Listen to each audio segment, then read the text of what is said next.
And welcome, ladies and gentlemen, to the monastery, the open bar of the internet, the world's greatest shit show, and the place where we, the good brothers and sisters of this most holy of temples, seek enlightenment through the drunkest, craziest, and most batshit ways possible. I am your one and only gaming monk, better known as Mildra, and with me, I have a newcomer into the temple, creator of the NIGHTWATCH RPG, and a man of many forms of steampunk exploration, the one and only Bonsart Bokel. How you doing today, man? Yes, thank you. Thank you for having me, for allowing me into this sacred monastery. So, I guess I'll start with the usual traditions of this place, starting with the humble beginnings, the origin story, as it were. Ooh, origin story. Yeah, walk me through your first introduction to role-playing games and what made it stick. For role-playing games. I guess in that regard, I guess it kind of started with Magic the Gathering. From there, I kind of stumbled into Warhammer. People introduced it to me on high school. We're talking like 30 years ago now. Mm-hmm. So that was 4th edition. And when around after Magic the Gathering 5th edition came out, I quit because I had very few people to play with, and the power creep was like enormous at the time. So I was like, okay, I'm done. When you say 5th edition, do you remember what set was around at that time? Visions. No, Mirage was already out for a while. Visions was recently out. I think it was after Visions. Alright. Visions was still okay, and then so it might have been 6th edition actually. Mm-hmm. That's around that time. But that's like I said, that's about like 25 years ago. Mm-hmm. And since you mentioned after that getting into Warhammer, I realize this is a shot in the dark, but I'm guessing it was 40,000. No, it was fantasy. Oh. I eventually did a jump to Warhammer 40k Mm-hmm. when the Steel Legion came out, Mm-hmm. the Imperial Guard Steel Legion with the Armageddon campaign. Oh yeah. So I did have a Dark Elder army as well at some point. I only played it a couple of times, but I was more into the painting of things anyway. Mm-hmm. So, like I had this entire city at the time, and like these fully converted fantasy armies, like undead. I love tinkering with that because there's so little uniformity with that. You know, you can do whatever you want. That's kind of like what I enjoyed about it. What else did I have? Yeah, no, I had the starter box at the time contained Lizardman and Bretonnia. Mm-hmm. And I'm pretty sure you getting a Lizardman army was part of the grand plan. Well, no, not really. I'm trying to recall what was my first fantasy. I just had to make the joke. I had Wood Elves. Ah, It was Wood Elves, which was also, I think, pretty new. They were established, but they were pretty new at the time. So Wood Elves and of course Chaos. So yeah, but yeah, I was the only one with Wood Elves, and they were way overpowered at the time. Yeah, there's that bad habit of when putting out a new faction or a new set of making that very powerful so that everybody jumps onto it. But unless it's done with a particular amount of care, it can result in a vicious cycle where because of how OP that new thing is, that's what people end up playing majority, and then it can sit with the nerf bat, and then something new comes around, and the cycle repeats. But yeah. I mean, Skaven also was very similar to that at the time. But like, I do not envy the people who have to play test and ballot those things. I certainly don't either. But yeah, when it comes to role-playing games, my first role-playing game I played back in the day was Warhammer Fantasy Roleplay. First or second edition? That was, well, I think that was first. Didn't second edition just come out recently? No, the most recent edition was fourth. Oh, that's fourth already, okay. No, I think it was the first. But yeah, that with the careers and stuff. Yeah.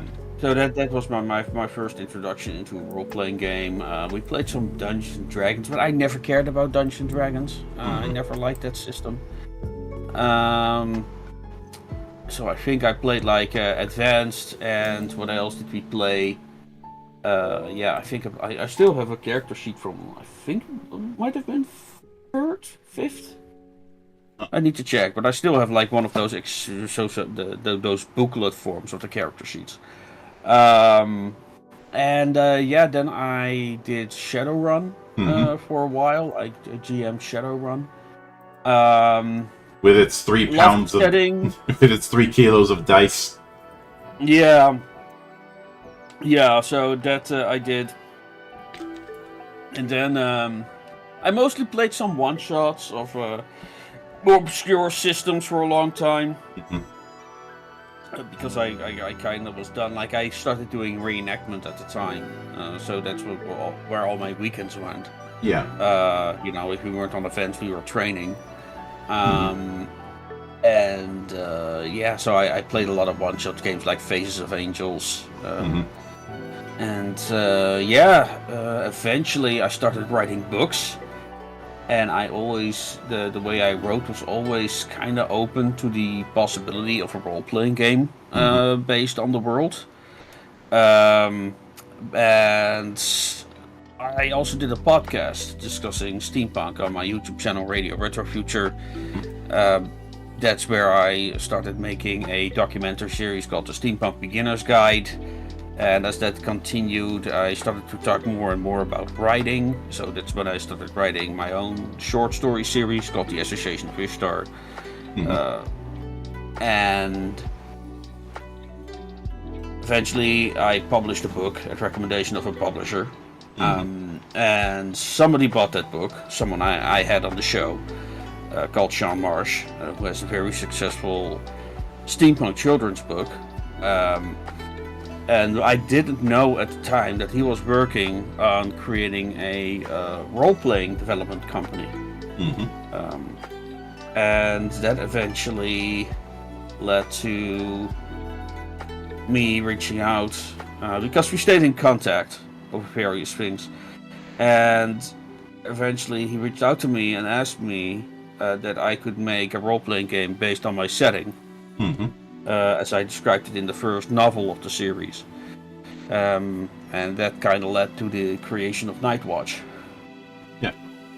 I can certainly get that. Now, obviously a lot of the stuff you do is in the umbrella of steampunk. And I'm curious what your first introduction to steampunk was. Well, I did not really get a formal introduction to steampunk. It was more that I learned about the term through the same friend who introduced me to role-playing games. Also had GURPS books, including the one on steampunk. And that's kind of like I learned about the term. But arguably, I always had that love for both history and science fiction, and always wanted to combine those two into stories. Mm-hmm. So steampunk is kind of like this natural fit for that. And eventually there was an event near me called Emporium Burnesque. And I just kind of like went there I joined. First I went there as a visitor.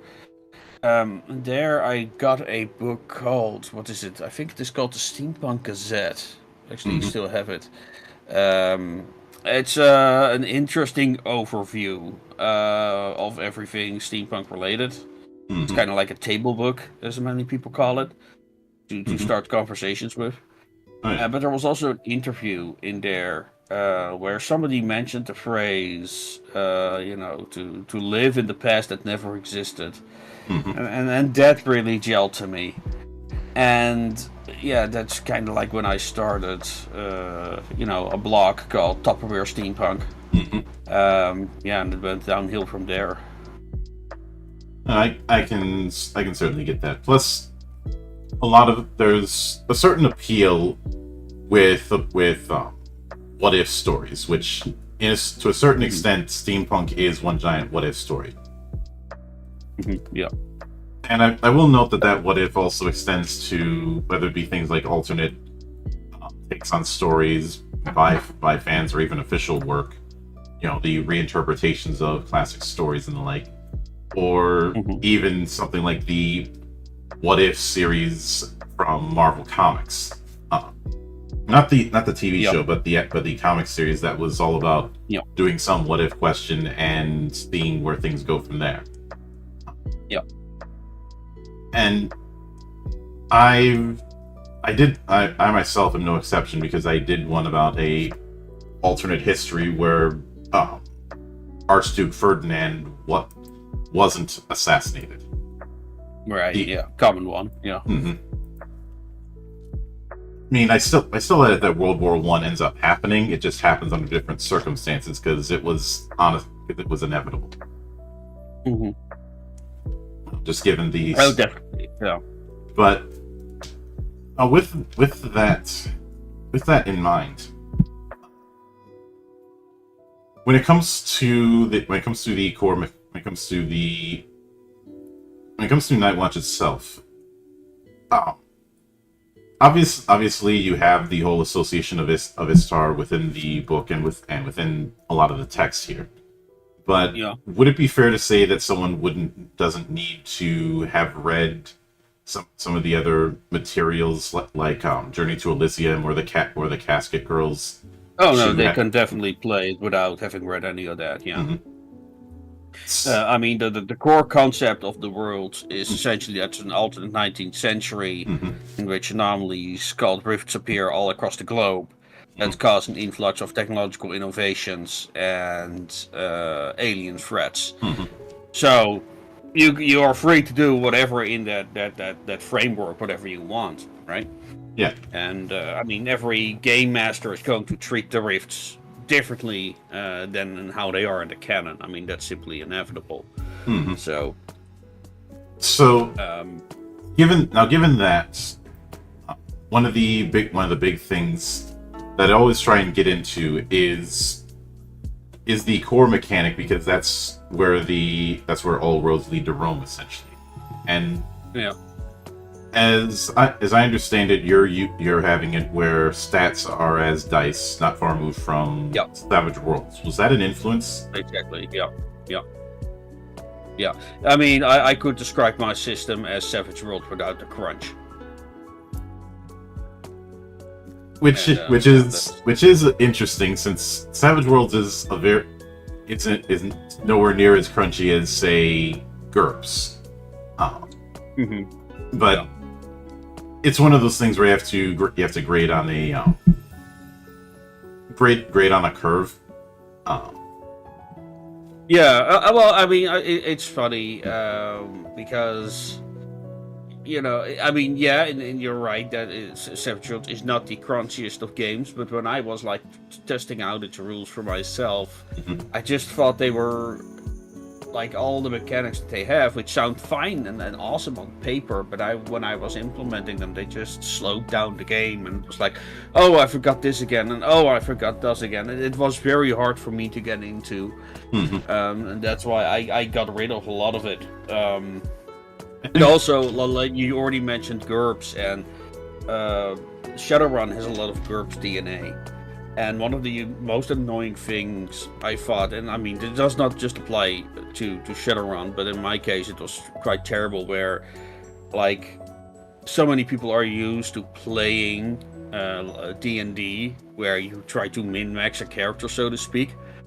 And, you know, Shadowrun is not necessarily built with that idea in mind, but it's very easy to cheese.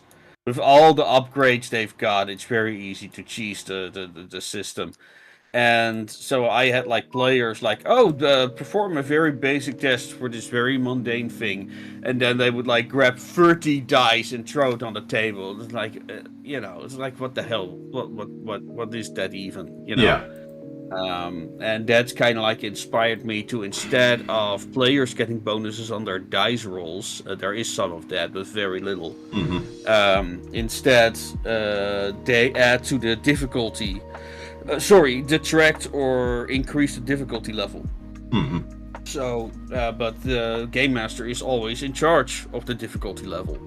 So, and that makes it very easy for the game master to, you know, control the challenge in the game, and removes a lot of the crunch, because players are not constantly having to calculate. Okay, I just threw 30 dice. You know.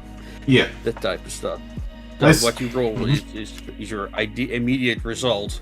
So you don't have to think about it anymore. And the gamer said, well, this is the difficulty I had in mind, so there you go. You got it where you don't. Yeah.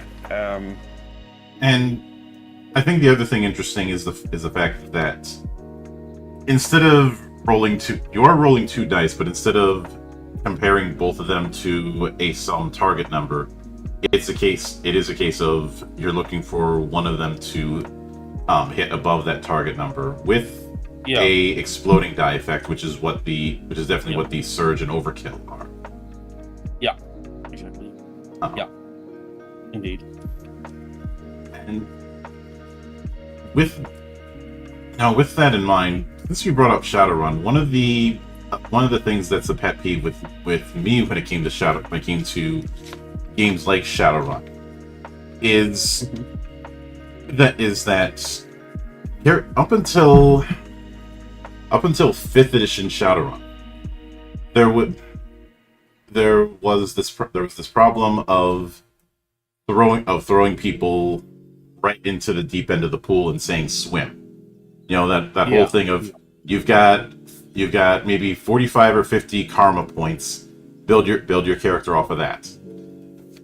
And the problem that I'd have with that is that because of the sheer volume of options when it comes to the ridiculously long skill list, which was definitely a product of the 90s, or all the things you can spend stuff on, it leads to people just building a legally distinct version of one of those pre-gen archetypes. You know, because you have got a bunch of skills, and then you have specializations for those skills, and then skill groups, and it just gets ridiculous. And you're expected to spend in a bunch of different categories, but you're not given any real guidance. I know some will say, "Oh, it means you can build just about anything." Yeah, that comes with a double-edged sword. Yeah, I mean, that was like one of the few. Now, it wasn't even a real complaint, but yeah, the amount of options that we had in earlier builds, people definitely thought were intimidating. That's why we now also included some easy pre-gent archetypes to help people along. Like, okay, well, these are groups of characters with skills that go well together to kind of like help them along with that process. And of course, some items to go with that as well, so they don't have to go to the item list. But yeah, that's kind of the thing. But like originally, the one who helped me with this project really wanted to do more like Pathfinder, and he wanted to have like where you kind of like combine class cards. But I was trying to apply that to characters from the book, and it just would not work. Unless you wanted to make like separate like classes for every character in the book, and I just could not create the character that I wanted to create. So that was kind of like my issue with that approach. So, and having like separate perks just makes it so much more easy, and also how perks are described, like they are. Like some do very specific things, but other are far more general in a professional sense. So when you have, for example, the janitor skill, which is a skill in our system, you can do everything that's related to a janitor.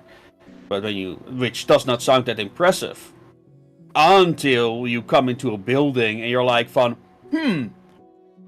if I was a janitor, would I know about this and this of the building layout and stuff like that? And that's how like players interact with those skills. Like, I am a professional firefighter. What would I do in this situation? And I really love how players have used. I would not necessarily say vague, but very broad terms, like for example, secretary. I can do everything a secretary can, which there comes a lot with being a secretary. So that I really enjoyed as I watched observed players playing the game. Yeah, I can get that. And in that same vein, when I look at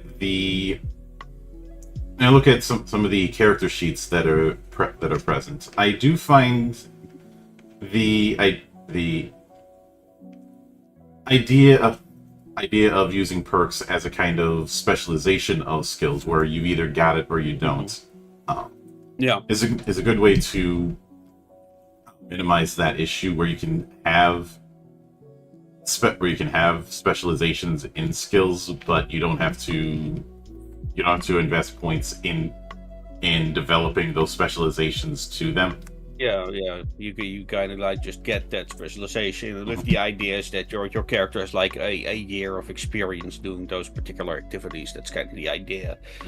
During campaign progression, you'll also tease that element about it, but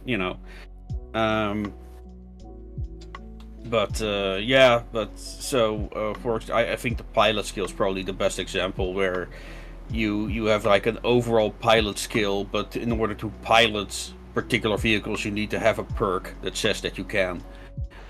That's kind of the idea. Oh yeah, I can get that. And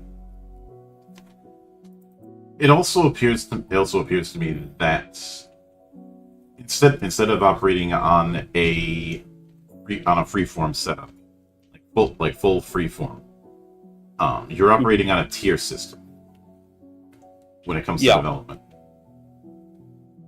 Well, like when with the tier system, you're talking about the creatures. To an extent. In the beginning, we also used tiers to describe like kind of like characters' experience levels. I tried to rename that. I need to check. I may have had some oversights there, but like in the case of the monsters, we've got 3 tiers. Tier 1, Tier 2, and Tier 3. And Tier 1 are basically like not necessarily cannon fodder, but easily dispatchable creatures that usually attack in waves. like one shot, one kill type of enemies. Oh yeah. Then we've got tier 2, which are usually have 3 hit points, and they are like a 3-to-1 in terms of power versus the players. And then finally we've got like the tier 4, the tier 3, which are kind of like the boss monsters. So that's kind of like how we handled it. Like very loosely, like it's borderline kind of like a light. Some people even call it a light RPG. I'm fine with that. Because like this is made for people who do not have that much experience with role-playing games so far, or do not have the time to, like with my life schedule, I do not have time to invest time in learning about D&D. So this is also a nice system to have next to a more crunchy system like D&D or Pathfinder or even Savage Worlds. But yeah, in that regard, I'm surprised how positive the reactions have been so far by reviewers and experienced players. Like, wow, it's really easy and good to DM. And I'm very happy with that. I'm also very surprised how much people enjoy the fortune system that we have. It's kind of our card system. Which we on the Kickstarter also have a print and play variant of. Also physical cards. Yeah. And it's a bit hard to explain in an audio only format. But yeah, people really kind of enjoyed it. Some compared it to Mage Knight. So for people who are familiar with that system, it's kind of similar to that. Although I never played Mage Knight, so I do not know the exact comparison. And then something that I really enjoy is the project system, which allows you to not only build vehicles, but also say, well, let's say your character specialization is being a scout or a hunter or something that's not related to construction or doing experiments. You can then say, well, these characters are working on a car. I can use my tracking or scouting skills to scout out the enemy positions and find alternate ways in, etc., etc., etc. Explore figure out what their patrol schedules are, everything. Everyone has can have their little moment in the sun while they're spending a week working, preparing a mission. Yeah, I can get that, since having downtime activities available is always going to be nice, since you're not even dedicated agents are not going to be doing agent work 24/7. Yeah, exactly. Yeah. Especially with an organization like the Association of Istar that is drawing upon people from pretty much all over the planet. Yeah, exactly. Yeah. I'm wondering because of that if people have compared the association's approach to the likes of the Men in Black or the BPRD. So the BPRD might be a closer. Well, I mean, there are definitely some correlations to the Men in Black, except that the Men in Black are working for the government, and the Association of Ishtar don't work for anyone but themselves. So they're, well, not mercenaries. That's not the right word. They're kind of like vigilantes that work with some organizations because it suits their purpose. But they also threaten to destroy said organizations on multiple occasions as well. Yeah, BPRD definitely works for the government. MIB, at least regarding the films, I remember when that was brought up about who they answered to, and the response was none of them. They asked too many questions. So I think they are independent. But I think, wasn't it originally inspired by a comic book?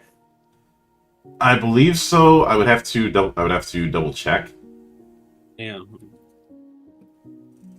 But something else that I find interesting is you mentioned you have, when it comes to a lot of the tech that you have here, there's a good variety, and obviously one of the things that I sold some of my players on when I showed them is the idea of steampunk mecha.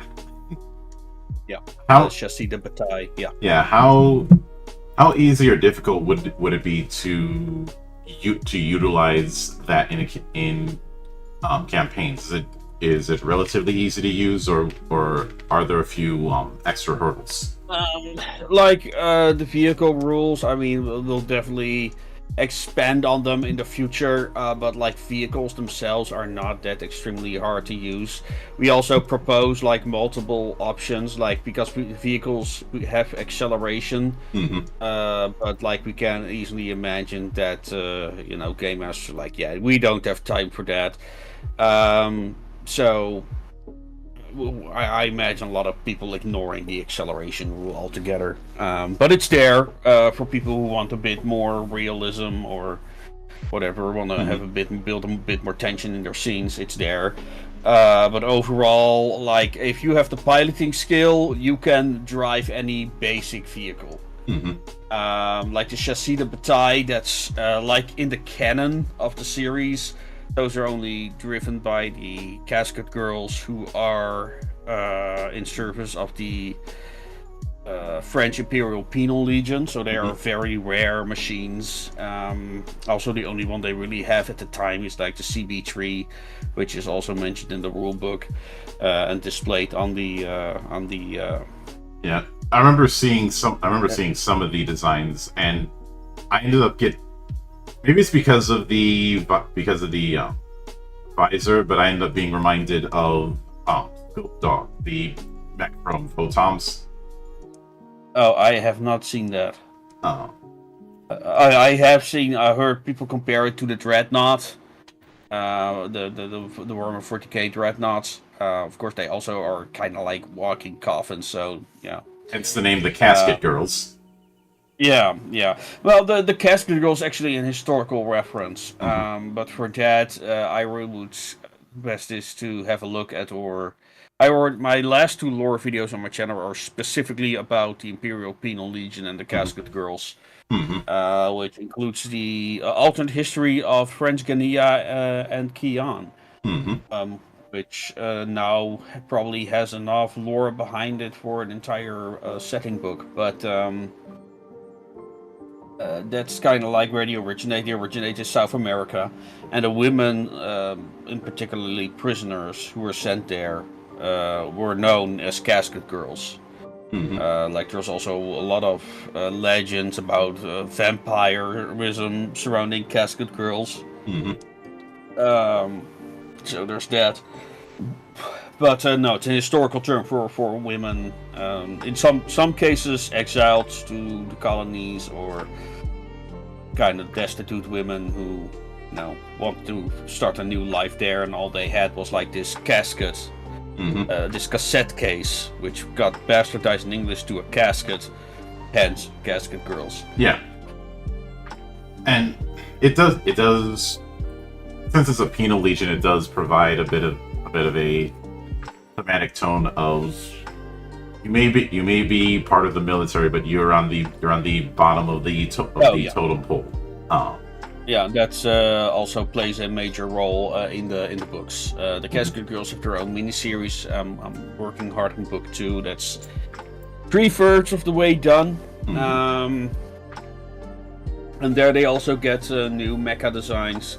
And probably one of the first expansions, maybe we'll do that when I go to Kickstarter with Casket Girls Book 2, will be that it is about...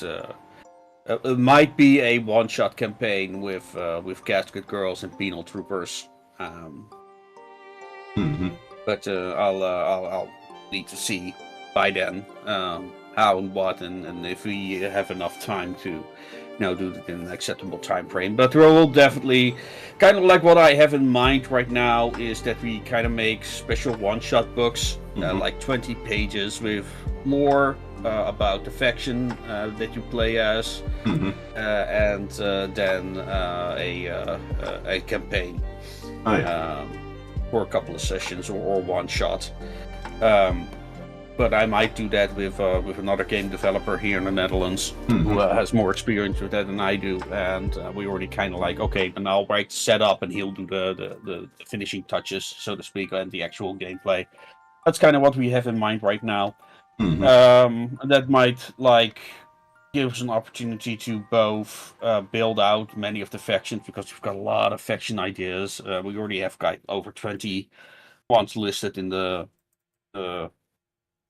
what's it called, the lore expansion Rising Tide, which is about the Dutch Commonwealth. And it's the hope that eventually we also have like a little writing community where people suggest story ideas and work them out in short stories, so we can like generate content for specific parts of the world about particular subjects that are rather obscure but would make great steampunk material. Oh yeah. And now, given the way you have damage working, I'm guessing that this is that characters aren't going to be able to tank a whole lot of damage unless they really invest. They're kind of like armor. glass cannons. Yeah, kind of like glass cannons. This is also why armor value is very important. Like, we have the hazard suits, and basically just through their armor bonus alone, they mostly make characters completely invulnerable to basic monster attacks.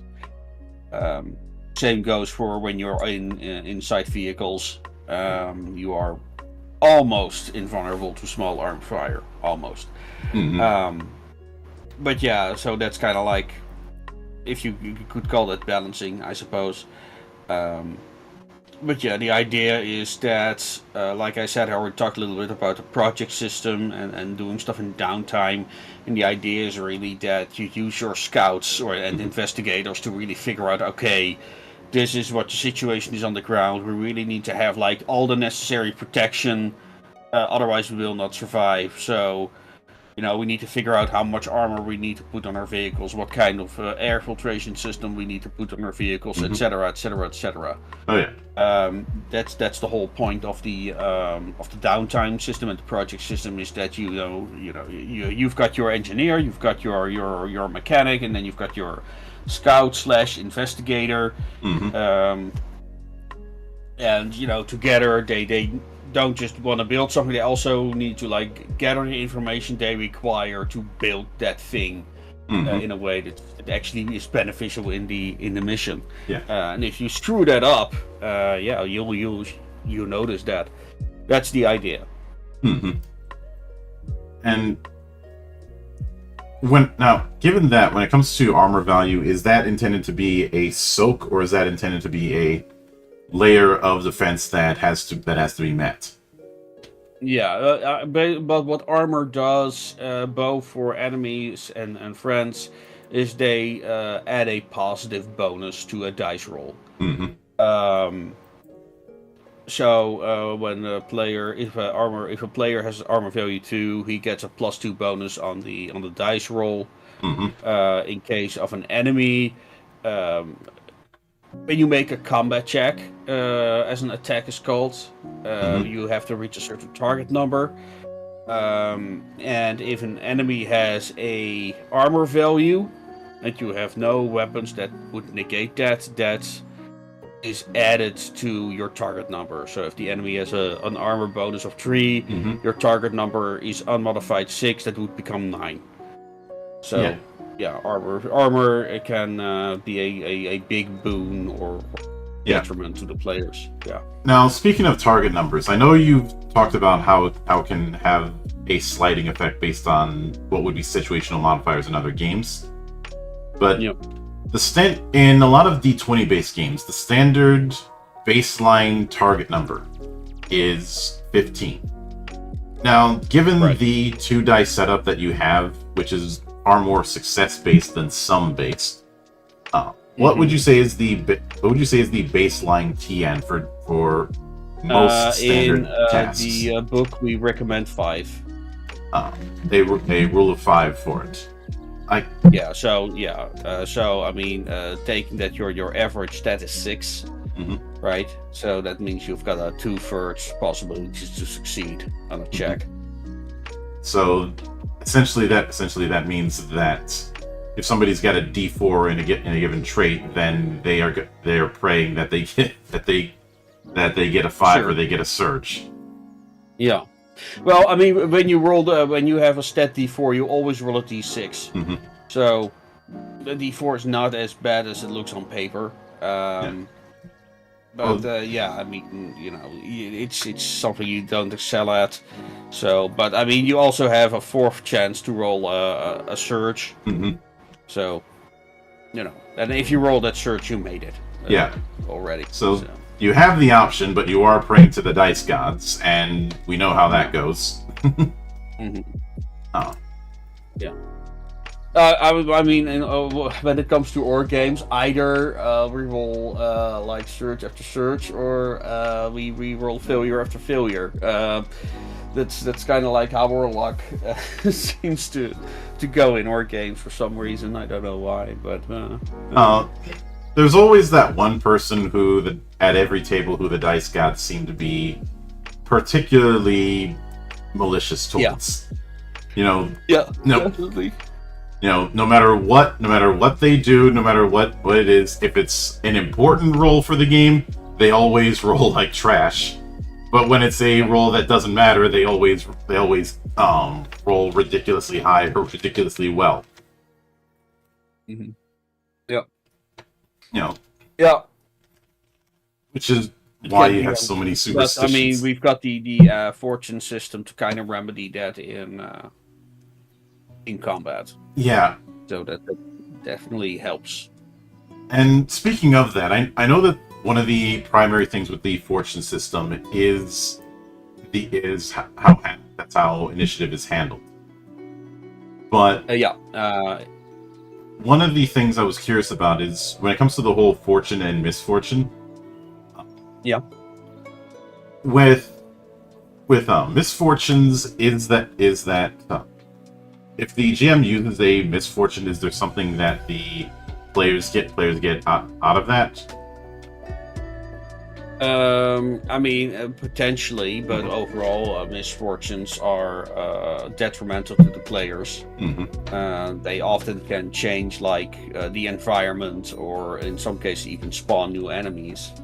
Mm-hmm. But like for the most interesting part is like people making the choice.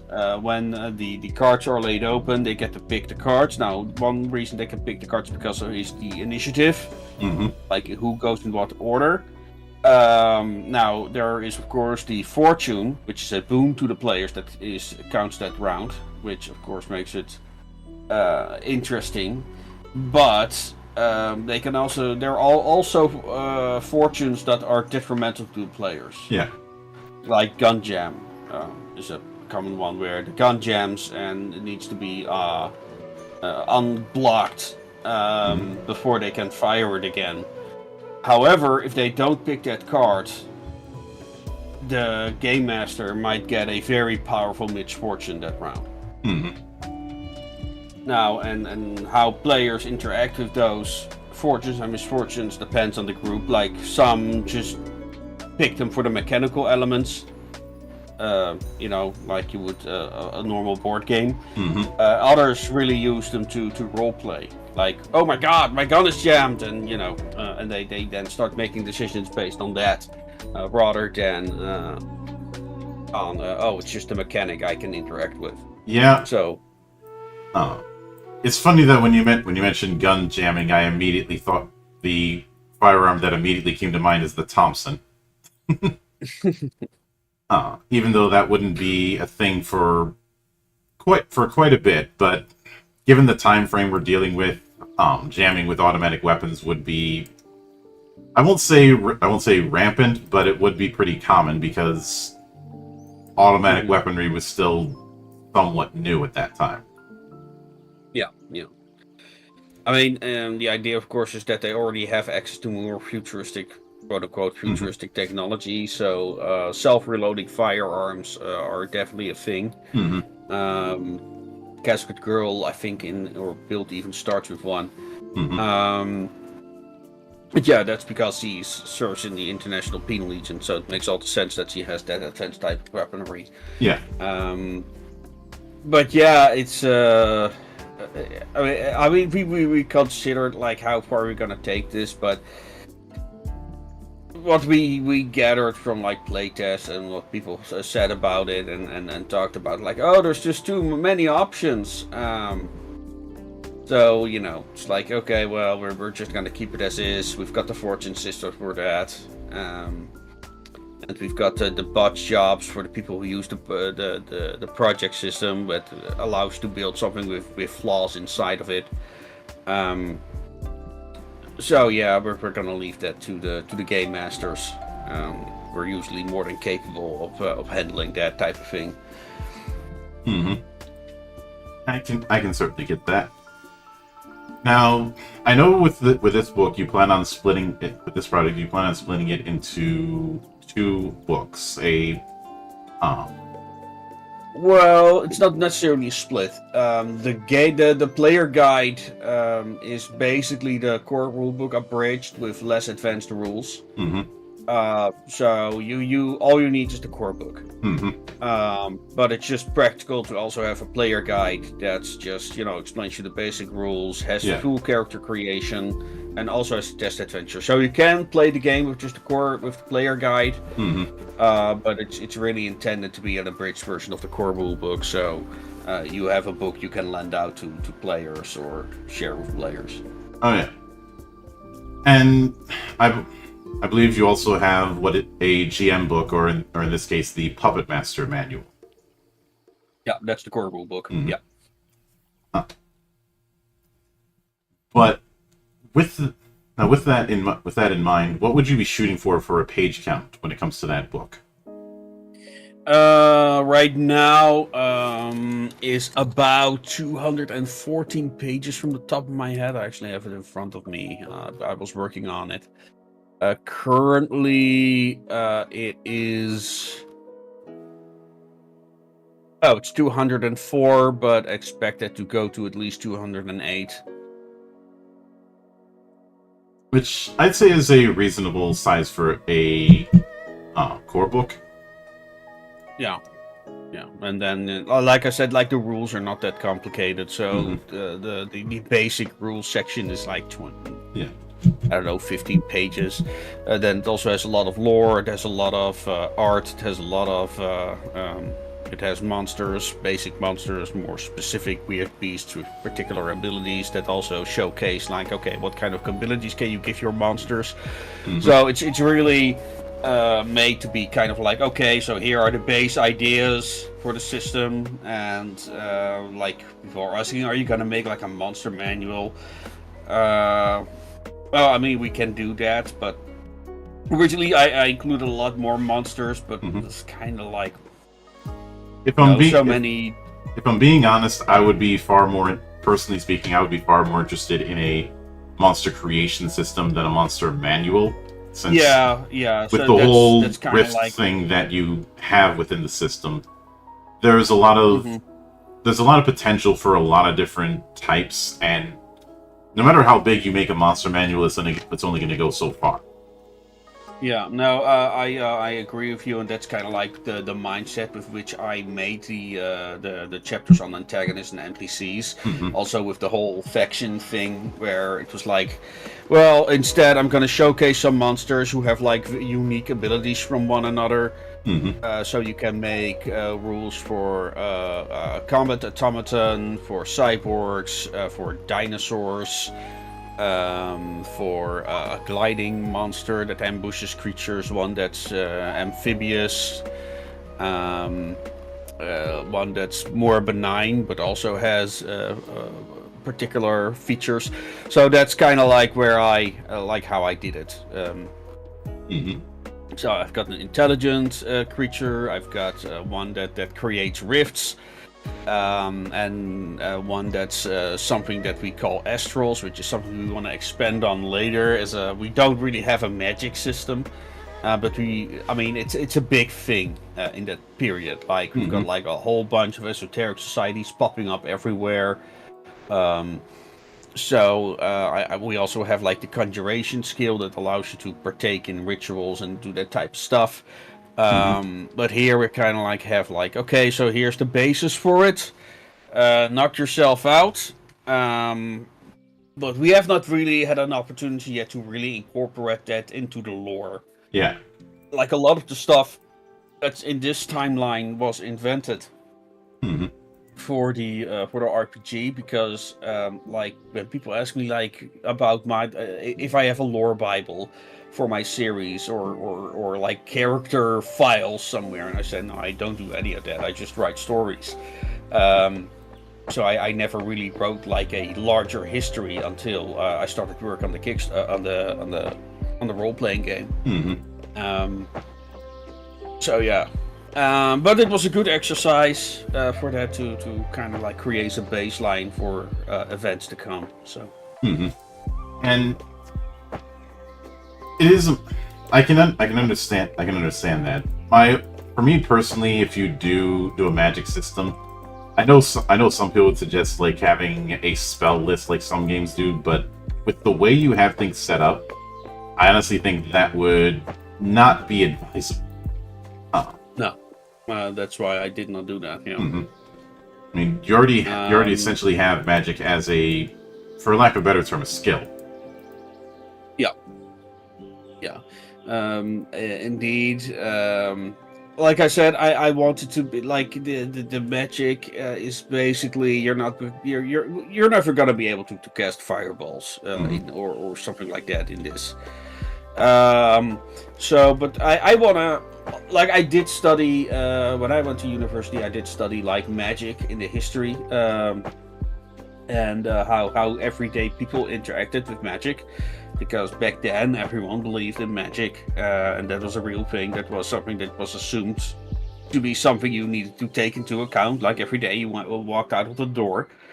Um, and I kind of want to see that reflected. That's why a lot of the monsters are named after creatures from local folklore. It's not because they are those creatures from folklore, but that's because people assume they are. Um, and like the astrals that we want to delve into at a later date are kind of like energy aliens. However, they can interact with humans in a way, and with some more effectively than others. And basically, humans can use them as intermediaries to make things happen. Now, most astrals are very limited in what they can do. You get like the will-o'-the-wisp-esque things that are basically just flying light orbs, Mm-hmm. which are nice to illuminate an area or something. But then you get like the more malicious ones, like the poltergeist, or the one that we have listed in the book, which is Subject 66, the demon. And they are, they are, well, almost unkillable, essentially. So players need to get creative to get rid of those things. Yeah. And when it and with that in mind, I know that you have a few adventures that are going to be in the book, and when I look at adventures in, say, Savage Worlds, they have that reputation of the one-page adventure. Are the adventures in your book going to be a similar size, or do you plan on going more than one page? Well, they could be. Like, we definitely will have one for the people who are backing us on Kickstarter. We'll get a one-page adventure. Mm-hmm. That's pretty much already done. We definitely want to do that more for events as well, so we can give them away and sell the better quality ones. So that's definitely something you're gonna do more of in the future. Like I said, we want to do something like that in book format as well, where they contain a lot of lore and background information on a faction and their enemies.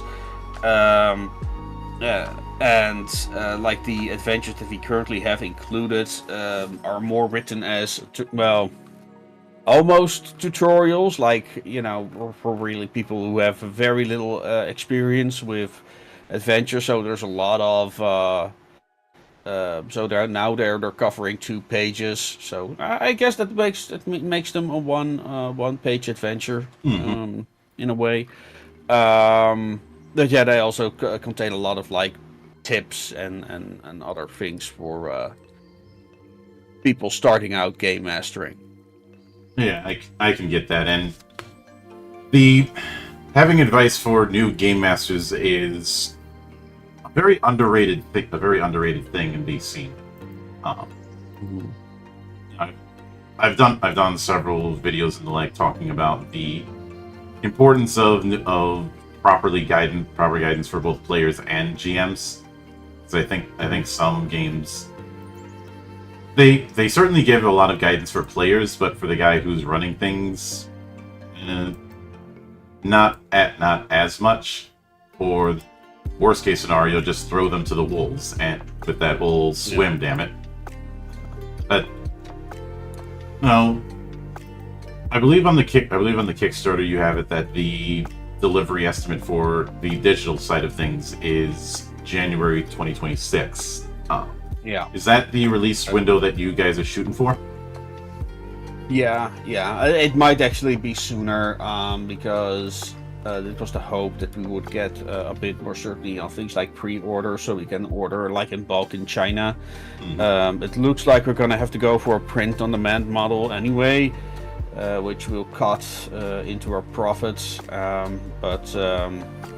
Yeah, it does not make sense to order like 500 books at this point. So it might be sooner than that. But we, as explained on the Kickstarter page as well, we want to have like a 2-month grace period so people can get like an opportunity to play test the system for themselves, give feedback, ask questions,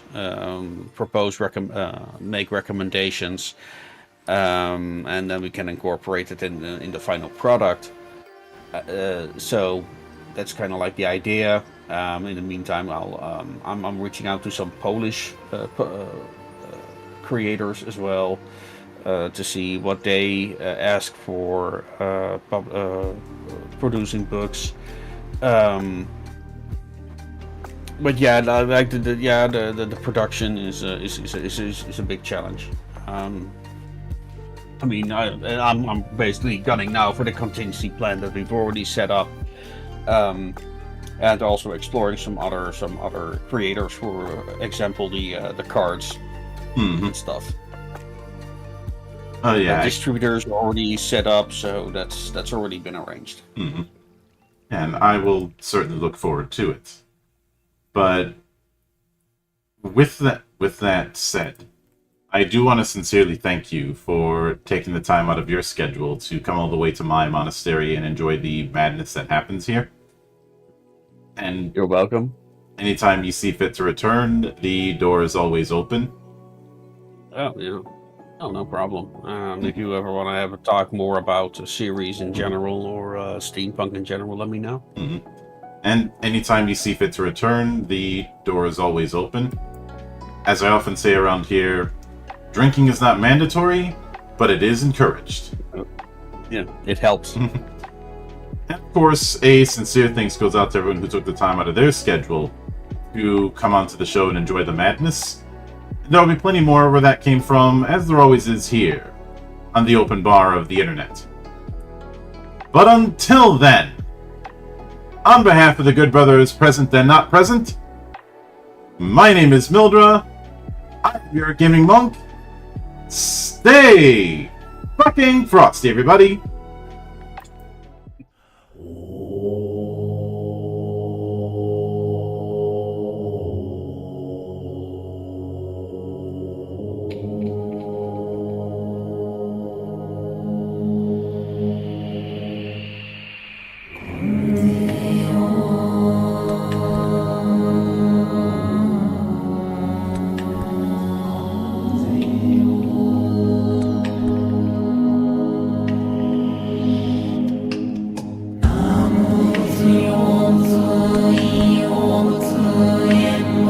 Bonsart, 上洛なるを少年完全